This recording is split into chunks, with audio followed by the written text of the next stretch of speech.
Swim ka. Nakakalawin naman. Backstroke. Nakakalawin naman siya. Ayoko na malabas siya. Pwede na itong bitawan. Backstroke. Ibig sabihin ng backstroke. May arm. Pero kung busy na po kayo, okay na siya nakakalawin. Kasi nakakatawid-tawid naman eh. Kanya lang, takot pang tumalon. Para bunso. Ito takot tumalon po. Lifetime na. Thank you na pala po. Alawin ka rin dito. Si Pwede, hindi na. Under the water na.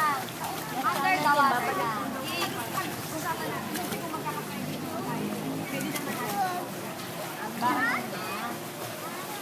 Oh, ready, CJ.